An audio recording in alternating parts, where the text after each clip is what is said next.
Hello everybody, and thanks for watching my talk. My name is Tobias Drey, I'm from Ulm University, and I want to present you VRSketchIn, exploring the design space of pen and tablet interaction for 3D sketching in virtual reality. First of all, I want to jump right into it and show you our system. Here you can see an in-game capture, and on the bottom left you see the person who is using the system.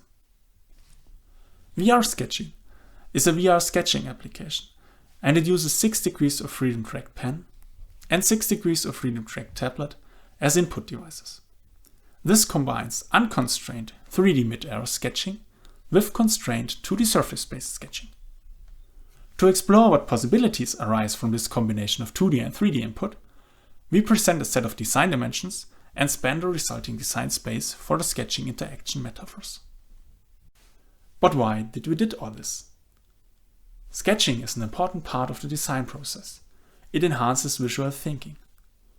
Sketching in VR improves the understanding of 3D volumes, but it's challenging, as in mid-air there are no constraints, and the controllers are not made for sketching. They are optimized for gaming. Here you can see Glen Keane. He's a very famous designer from Disney, and he created popular movie characters like Aladdin or Ariel. In this video you see how he's using a VR sketching software which is focusing on the unconstrained 3D mid-air drawing part. This has all the previously explained challenges. When you look how he's working nowadays, then you see that he is still using pen and paper. And he puts them on his desk, which gives him all the benefits from surface-supported drawing. We want to merge the best of both worlds and create a system for interchangeable and unobtrusive 2D and 3D sketching. Therefore, we created VRSketchIn, which provides unconstrained 3D mid-air sketching as well as constrained 2D surface-based sketching. Before I start to show you VRSketchIn, I want to discuss about related work and show you what inspired our system. The first paper I want to present you is Symbiosis Sketch. It was presented on KAI 2018.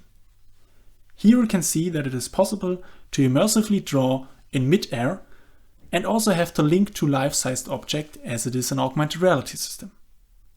It is furthermore possible to define drawing surfaces in mid-air. They can be curved or flat.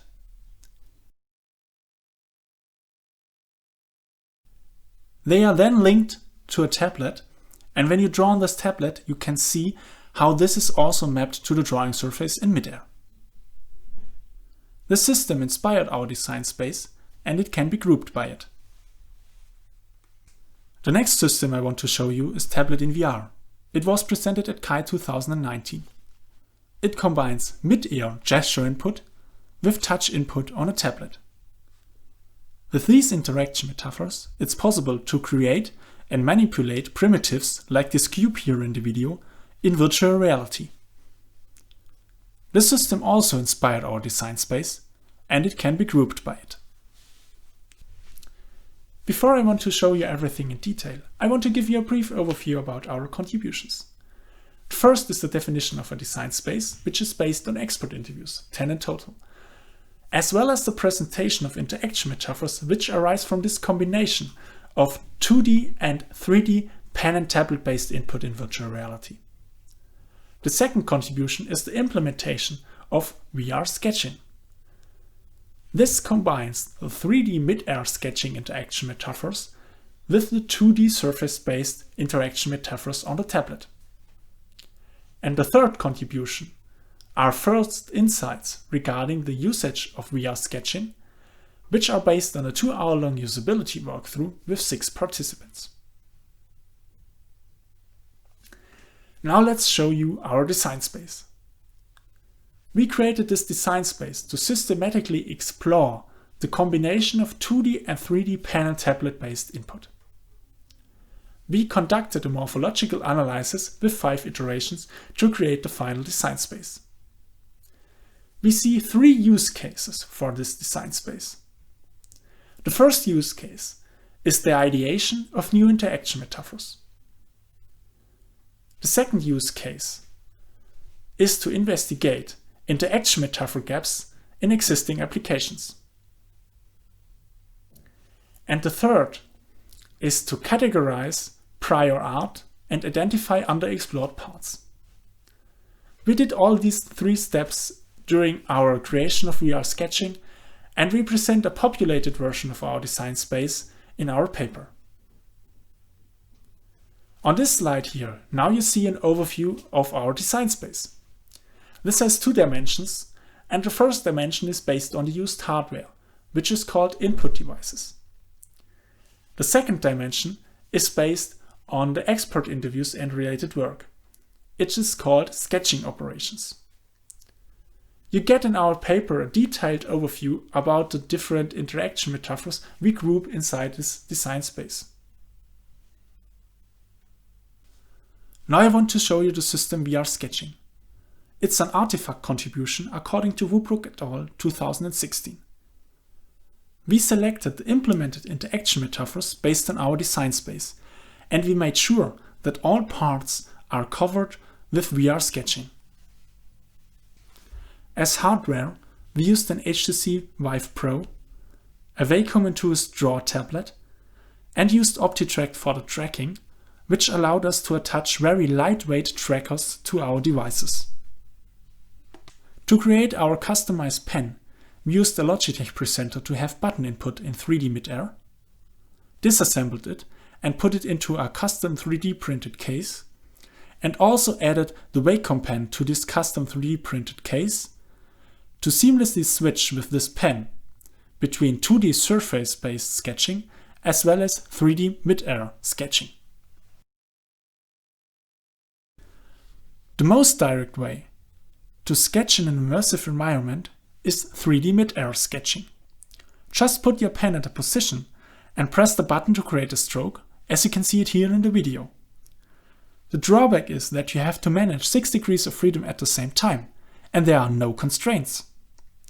That's the reason why we implemented several interaction metaphors to support sketching. Sketching with reduced degrees of freedom provides higher precision. That's possible with drawing surfaces as shown here. Just place them in space by the tablet position and orientation, and it's also possible to scale and change the distance of them. Everything that is sliced by the surface is shown as preview on the tablet. Sketching on the tablet creates primitives in space at the position of the drawing surface. As example, you can see here how this is done to create the sea around the ship. Of course, it's possible to switch back to previously created surfaces.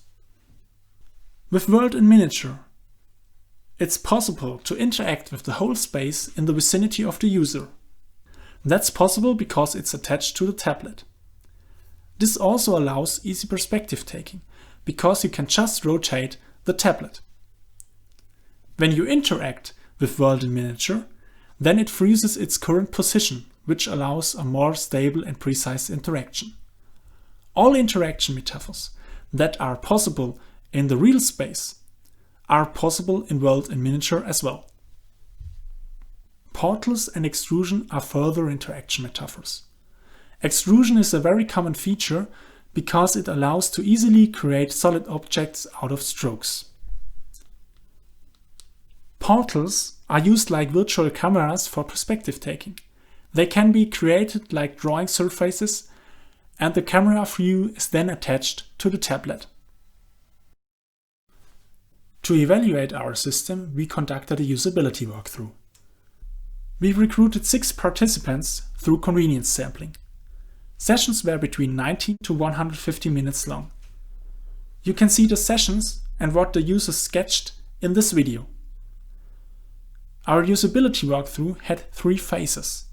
The first was an introduction and training phase, where everything was explained to our participants. This was followed by a free sketching phase, where they had to sketch a beach house on an island in the sea. And that was followed by an interview and a questionnaire. We conducted a thematic analysis and grouped similar answers. In this video, you can see one example from our participants. And that's another example. I want to show you our results in a brief overview. For 3D mid-air sketching, we saw that's a powerful tool. Precision is lower, of course, but it's sufficient for sketching most of the time. Drawing surfaces were used for inorganic parts, like straight lines or walls most of the time. World in miniature is good for perspective taking. Interaction is also possible, and that's useful to interact with distant areas, but precision is lower. We conclude there are distinct use cases for 3D unconstrained mid-air drawing as well as 2D surface-supported constrained drawing. We observed that they were used disjoint most of the time.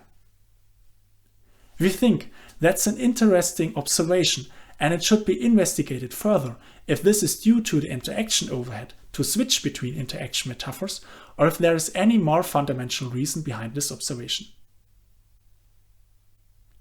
I want to conclude my talk and show you this beautiful scene of 3 islands created by our participants and the ship in the middle, which was created by one author.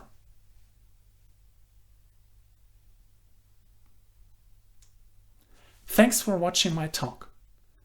Do not hesitate to write me questions, and of course, enjoy sketching.